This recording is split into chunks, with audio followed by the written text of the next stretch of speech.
Would you dare to stay alone in an abandoned hospital at midnight? I have heard many stories about that hospital. It was a taboo place in our hometown, known as the haunted hospital.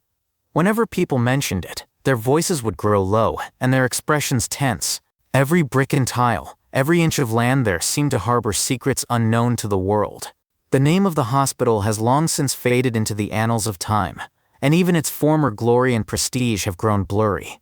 The only thing that remains is a devastating fire and the mystery that followed it, a mystery that will never be solved. People say that before the fire, the hospital was the most advanced medical institution in the area. It not only had state-of-the-art equipment but also top-notch medical staff, ensuring patients received the best possible care. However, a sudden fire changed everything. The fire was exceptionally intense. The flames illuminated the entire night sky, and nearly all the staff and patients inside the hospital went missing in the blaze. No bodies were found, and there was no trace of any remains. Everyone believed that there were some unknown truths behind the fire. What was most unsettling was that before and after the fire, many people mysteriously disappeared. Some were medical staff, while others were hospitalized patients. To this day, no one knows their whereabouts. Since then, the hospital has become a nightmare in people's minds. Residents in the surrounding area have moved away, and no one dares to approach it. Some say the hospital is cursed by some mysterious force, becoming a lonely graveyard awaiting the return of its dead. Others claim the hospital is no longer a human domain but has been taken over by some even more terrifying entity. Nevertheless, the hospital still stands there quietly, its ruins steadfastly telling the world of its past glory and disaster. No one dares to approach it, except for occasional explorers and a few brave souls who venture inside. Until one day my friends and I decided to enter the hospital ourselves and uncover its hidden truths. That evening we gathered around a dimly lit cafe, and the conversation somehow turned to the abandoned hospital. We discussed many rumors about it. Some said it was filled with ghosts, others claimed it was possessed by evil forces. Though everyone felt uneasy, we couldn't suppress our curiosity. Ultimately, we made a bold decision: let's go and investigate for ourselves. The plan took shape in just a few hours. We didn't prepare much, just bringing a few flashlights and putting on thick coats, determined to investigate the hospital. Though we appeared calm on the surface, each of us was filled with anxiety and tension. We knew that the coming night might change our lives forever. As night fell, we walked through the suburban forest toward the hospital. Moonlight filtered through the leaves, casting a mysterious veil over the eerie forest. As we drew closer to the hospital, the air grew thick with moisture and the stench of decay, as if this place had been forgotten by the dust of time. The hospital's gates were already sealed shut, the iron doors rusted beyond recognition. We pushed open the doorframe, revealing a narrow crack. Beyond the door lay a dim, ruined landscape, the air thick with the smell of mold and decay. The weathered marks on the walls spoke of its former glory, but now everything resembled the remains of a long-sleeping relic, waiting for the arrival of the unwitting. We stepped inside. The surroundings were silent, with only the sound of our footsteps breaking the stillness. We began to explore the hospital, venturing deeper into the abandoned building. When we entered the hospital lobby, I couldn't help but shiver. It seemed completely cut off from the outside world. The floor was cracked, the chandeliers had fallen, and the entire space reeked of decay. Several old elevators stood quietly in the corner, looking particularly desolate. We didn't stop and continued onward. The corridors were lined with former patient rooms, each door either half open or locked, the door frames weathered by time, appearing ancient. We entered one of the rooms, where the beds were still neatly arranged, the sheets covered in thick layers of dust. The dampness in the air was suffocating, and the scent of death seemed to make each of our hearts race faster. Just as I was about to leave, a faint whisper suddenly came from the depths of the room. The sound seemed to come from another space, low and muffled, as if a lost soul were whispering. I turned around, trying to find the source of the sound, but my friends did not hear it. They were talking quietly, seemingly unaware of the unusual surroundings. I decided to keep moving forward, trying to find the source of the sound. When I pushed open the door to a ward, it was still empty behind it. The room remained as it had been years ago, with broken beds, shattered windows, and the air filled with a musty odor. However, just as I was about to turn and leave, suddenly, a loud click sounded in my ear. The ward door slammed shut. I rushed over and tried to push the door open. However, it was completely stuck and wouldn't budge. To my astonishment, I noticed that the bed inside the room had suddenly moved a few inches. Was it some invisible force pushing it, Or was I seeing things? A chill ran down my spine, and I couldn't believe what I was seeing. As I struggled to make sense of the scene before me, I suddenly heard my friends' voices. They were shouting loudly from a distance, their voices filled with fear. I rushed over and saw them standing at the door of a ward, pointing inside in terror. Following their gaze, the scene before me left me completely speechless. In the corner of the ward stood a blurry figure. Its form defied our normal perception, almost indistinguishable. It was like the patient who had vanished earlier, or some ghost that had once been here, unable to rest in peace. We desperately tried to escape, but no matter how we ran, we seemed to keep returning to that ward. The hospital's layout began to grow chaotic, space seemed to warp, and time became blurred. The sky grew darker, and the oppressive atmosphere in the air grew stronger, as if something was constantly chasing us. We began to hear strange sounds, the tick-tock of footsteps coming from under the door, the creaking of hospital beds, and whispers emanating from the walls. We had completely lost our sense of direction. Time seemed to have stopped, and almost all the exits had vanished without a trace. The hospital's structure grew increasingly chaotic, and we kept circling the same area without finding an exit. Every time we turned around, we could see that blurry figure watching us from afar. Just as we were about to lose our minds, suddenly, a bright light shone through the hospital's entrance. We rushed toward the light, and the scene before us suddenly became clear. We finally saw a glimmer of hope, but no matter how fast we ran, the hospital's entrance remained far away, as if we could never escape. In the dead of night, a torrential downpour poured down. The car's headlights pierced through the rain, casting a blurry streak of light along the desolate mountain road. The trees by the roadside swayed in the wind, as if whispering. Mia gripped the steering wheel, staring at the town gradually coming into view ahead. She had just left the bustling city, hoping to take this opportunity to give herself a break, to escape the endless work and stress. But this road seemed far from the simple journey she had imagined. She accelerated, a sense of foreboding growing in her heart. The town's name, she had seen it on the map before. Hirston. It was nestled in a remote valley, surrounded by dense forests, rarely visited by outsiders.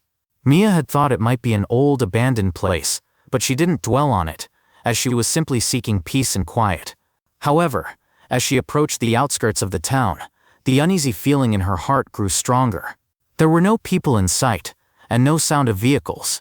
The houses on either side of the street appeared to have been abandoned by time, with dust-covered windows and gardens overgrown with weeds. It felt like a ghost town, devoid of life.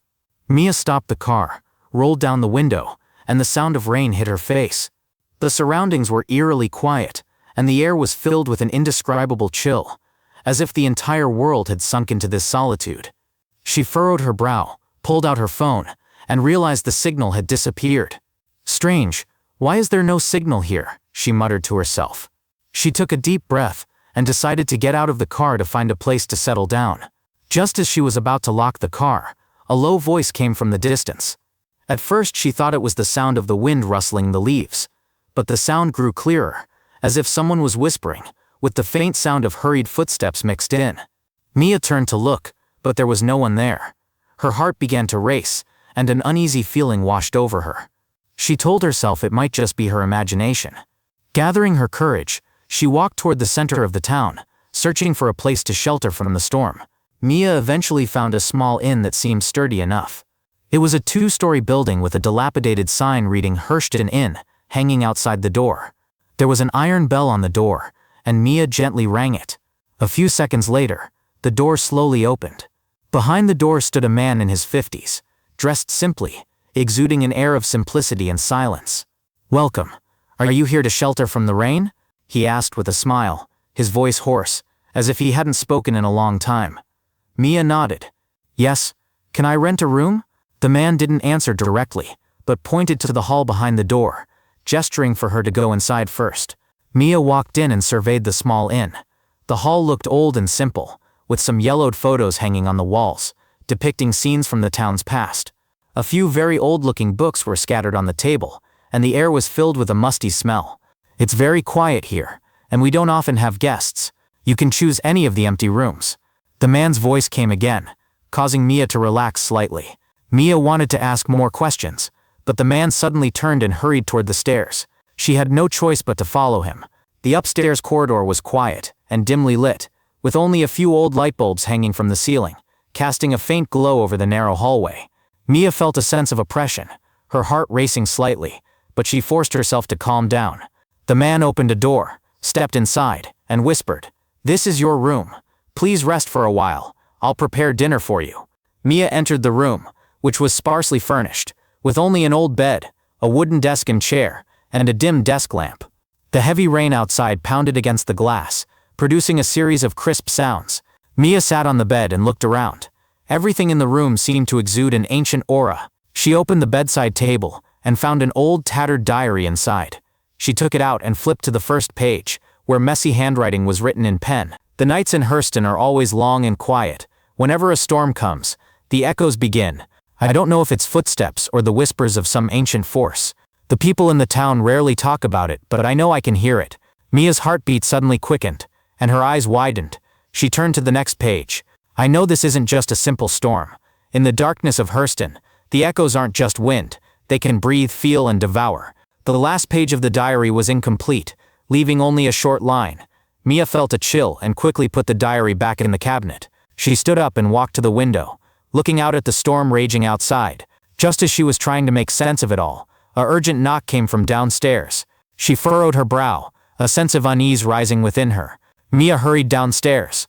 It wasn't a man knocking, but a woman who appeared to be around 50, her face etched with worry. "I'm sorry to disturb you, but the storm is too fierce outside. Could we stay here for a while?" The woman's voice was low and trembling. Mia nodded. "Of course, come in." The woman entered the door and stood in the center of the hall, seeming to survey her surroundings. She whispered, "Do you know? This isn't just an ordinary town. Hirston hides a huge secret. No one who enters here can leave easily." The woman's expression grew more worried. "Have you heard the echoes? They're not the wind, nor any ordinary sound. Those echoes roam the night, sensing your presence and leading you to a place you can't escape." As soon as she finished speaking, footsteps suddenly echoed from upstairs. Mia's heart raced as she looked toward the stairs, where the man stood at the landing, silently watching them. "You shouldn't know these things." The man's voice was cold and hoarse, as if coming from deep within. Suddenly the light in the room grew dim, the wind began to howl, and the sound of the rain pounding against the windows grew more intense. Mia felt an indescribable fear, as if she had entered a cursed space from which there was no escape. As the footsteps grew louder, Mia's consciousness grew increasingly blurred. She wanted to run away, but found that each step felt like sinking deeper into the darkness. The echoes grew clearer and more oppressive. "You can't escape," she heard the woman's whisper in her ear. "The echoes of Hirston are always waiting for you." Suddenly, all the lights went out, and the surroundings plunged into complete darkness. In that darkness, the echoes sounded again, and the whispers that had once been inaudible were now unusually clear. Mia suddenly opened her eyes, but the surroundings were still pitch black. Her heart was pounding so hard she could almost hear the thudding in her chest. She held her breath and listened carefully, but the echoes continued to linger in her ears. The sound wasn't coming from outside, but from within her mind, deep and chilling, like echoes rising from the depths of an abyss. She took a deep breath and tried to stand up, but her legs felt as heavy as lead, unable to move. She struggled desperately to steady herself, but the ground beneath her feet seemed to tilt slightly, giving her an unreal sensation. Just then, the sound of hurried footsteps echoed from upstairs, shattering the silence around her. Mia's eyes widened as she listened to the footsteps growing closer, her heart pounding so hard it felt like it might burst from her chest. She quickly lowered her head, trying to avoid making any noise. However, the footsteps did not stop. Instead, they grew even more urgent, as if someone was rushing to her side. Mia felt as though she were bound by some invisible force, unable to move. The echo, that deep voice, seemed to repeat in her ears, "You can't escape." She closed her eyes, desperately telling herself it was just a hallucination, just the noise of the storm. But when she opened her eyes again, she saw a blurry figure slowly emerging from the darkness, standing before her. It was the man, the owner of the Hirston Inn. He stood there with hollow eyes, as if devoid of a soul. His lips parted slightly, but what emerged was a hoarse whisper, a voice that seemed to echo from beneath the earth. "You have arrived." Mia could barely understand what he was saying. Her mind was in chaos. She tried to speak, but no sound came out. She attempted to step back, but her legs felt as though they were chained to the ground, unable to move. The man continued, "The echoes of Hirston have already begun. You cannot escape. You cannot leave." Mia stared at him in shock. Suddenly, the image of that old diary flashed through her mind, with the words written inside, "In the darkness of Hirston, the echoes are not just the wind, They can breathe, feel, and devour. Those were words she had never understood before, but now she was beginning to grasp their meaning. Echoes. Her voice was almost drowned out by the echoes ringing in her ears, but the man's response made her heart race. Echoes are the soul of Hirston. Only those trapped in darkness can hear them. They roam the deepest parts of your heart, leading you to an inescapable abyss. Mia felt dizzy, as if the world was beginning to collapse. She instinctively reached out to grab something, but only grasped a cold, damp air. "You cannot leave here." The man's voice sounded again, his figure growing increasingly blurred, as if disappearing into the air. At the same time, the echoing sound grew increasingly intense, as if it were tearing her heart apart. Mia was knocked to the ground by a powerful force. Everything went black before her eyes, but the echoing sound continued to reverberate in her ears, like the whispers of countless people intertwining. She struggled desperately to open her eyes, but all her strength seemed to have been drained from her. She knew that if she didn't wake up now, she might vanish forever into this eerie darkness. Suddenly, she snapped her eyes open, but the world before her remained blurry. She found herself trapped in an unfamiliar room, with walls warped and distorted, as if she were in some unstable space. She tried to rise, but her body once again lost control, unable to move. Just then, a faint knock on the door echoed, causing Mia's heart to race once more. She looked up nervously, listening as the knocking grew more urgent, as if some anxious presence was waiting for her response. "Who is it?" Mia whispered. "It's me, Tarma." The voice was hoarse yet familiar, as if belonging to someone who had once lived in the small town. Mia recalled that the innkeeper had mentioned a woman named Tarma. She had been a regular at the town but had never left any traces. Mia gathered her courage and walked toward the door. She gently pushed it open, and standing there was the woman who had appeared in the inn's lobby before, her face pale, and her eyes hollow and lifeless. "Tarma, you," Mia began, confused, but before she could finish, the woman suddenly reached out and grabbed her wrist, saying coldly, "Don't you understand? You've become part of Hirston. The echo has wrapped itself around you, and it won't let anyone go." Mia struggled to pull her hand free, but Tarma's strength was extraordinary. Her body felt as though it were bound by an invisible force. She felt stiff all over and couldn't move. "You should have noticed by now." Tarma's voice was low and ruthless. "Everyone here has disappeared, and even our former lives have been erased. Hirston doesn't allow anyone to leave. All memories, all traces are swallowed by it." Mia stared at her in shock. The scene before her grew blurry, and she began to understand that the vanished villagers had long been trapped by this place. Hirston wasn't a small town. It was an eerie existence, and an inescapable prison. And now Mia had become part of that prison, every movement and thought of hers guided by the echoes. A hint of sadness flashed in Tarma's eyes as she spoke slowly. "You will hear its voice until you disappear completely, becoming part of this darkness." Mia's heart pounded violently, trying to break free from its control, but no matter how she struggled, the darkness before her had already completely engulfed her. The echoes echoed in her ears once more, growing stronger and more oppressive, as if the entire world were collapsing in an instant. Finally, Mia felt herself being dragged into endless darkness. The echo was no longer just a sound. It had become a tangible entity, devouring her consciousness and soul. She had once longed to escape the chaos of the city, but never imagined she would end up trapped in such a nightmare from which she could never awaken. Hirston, this small town, this cursed place, had become the prison she could never escape. The echoes would forever reverberate in her ears. As evening fell, the last rays of the setting sun bathed the old house at the foot of the mountain in a warm glow. Lena stood at the door, gazing at the ancestral home covered in dust and the passage of time, her heart filled with mixed emotions. It had been 10 years since she last returned, yet nothing here had changed. The copper ring on the door was rusted and weathered, and the paulownia tree in the courtyard still stood tall and majestic. The only difference was her mother was no longer here, and she had become the sole heir to the house. She pushed open the heavy wooden door, and the thick air rushed in, carrying the scent of decay and dampness.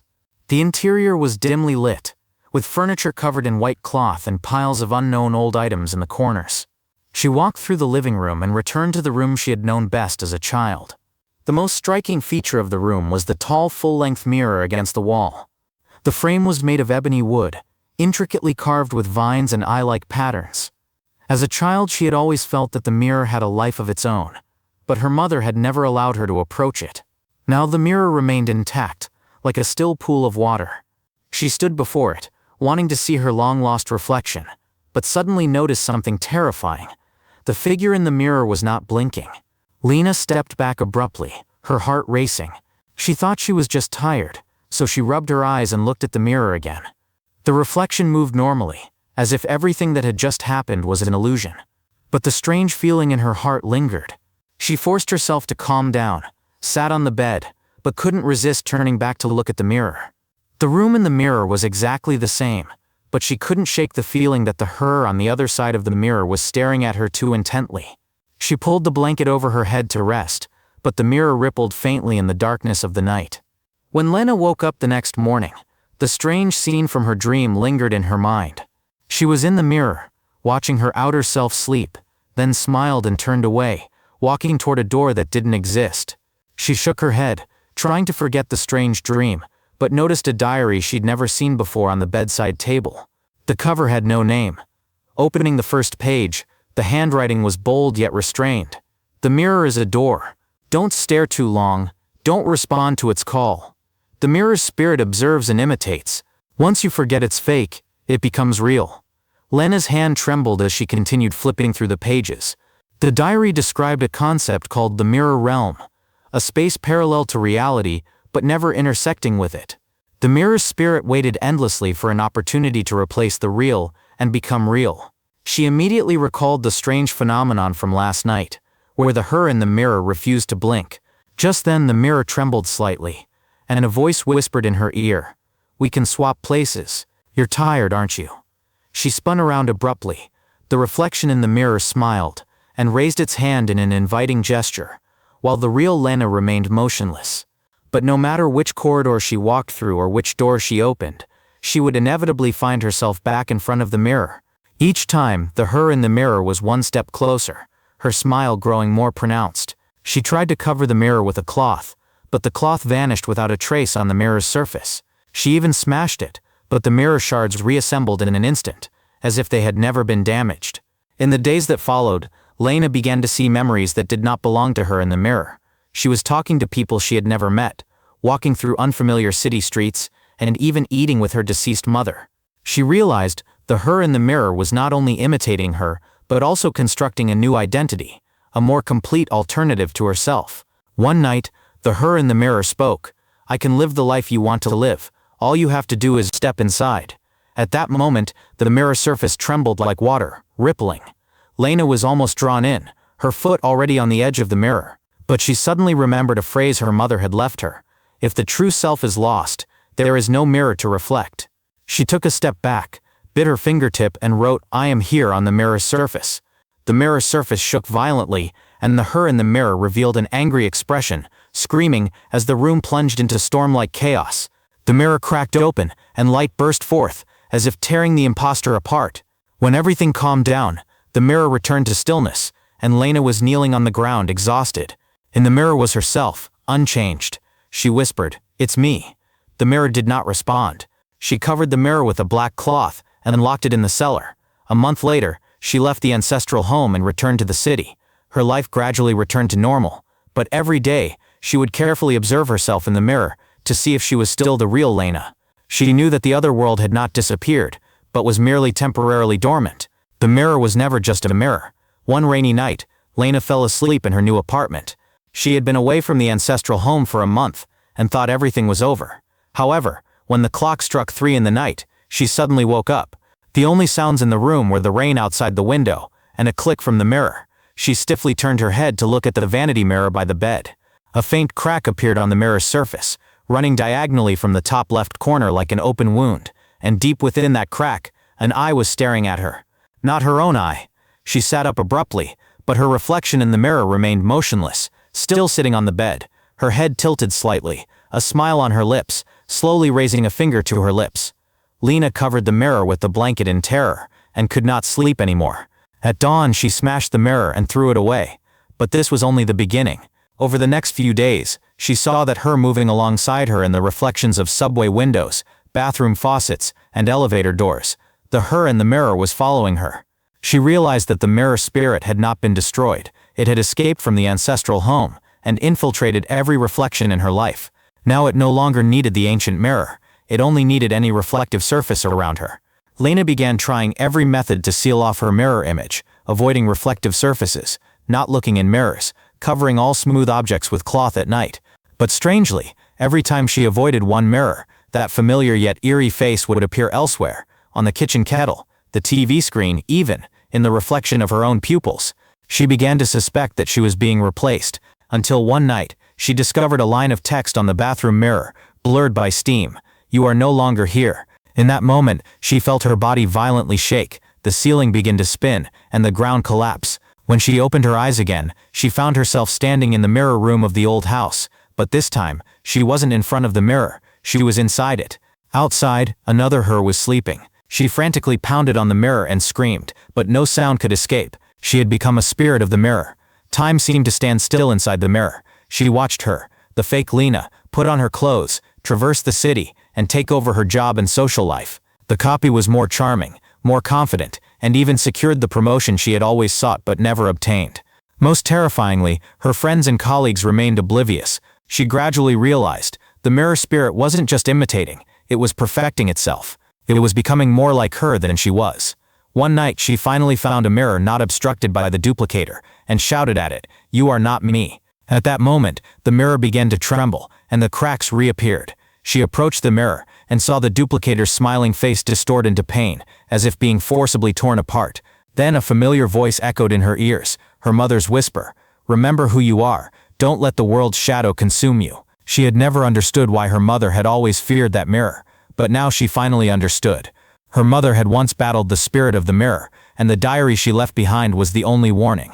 Lena bit her fingertip and wrote, "I am here again," but this time she wrote it inside the mirror. The mirror suddenly swirled like a vortex, and her body was violently pulled back into reality. She fell onto the floor of her apartment's living room, drenched in cold sweat. The mirror remained, reflecting her weary yet determined face. She slowly stood up, and the her in the mirror did the same. The two were finally synchronized again. The spirit of the mirror had temporarily retreated. Lena removed all the mirrors from her apartment, and used only a frosted glass panel for reflection each day. She learned to distinguish what was truly herself, not her appearance, not her actions, but whether her mind was clear. She knew the mirror spirit was still alive, and might one day return. But she was no longer the Lena who could be replaced, because she had realized, the true I is not the shadow seen in the mirror, but the will that is willing to fight against darkness, and refuses to give up on oneself.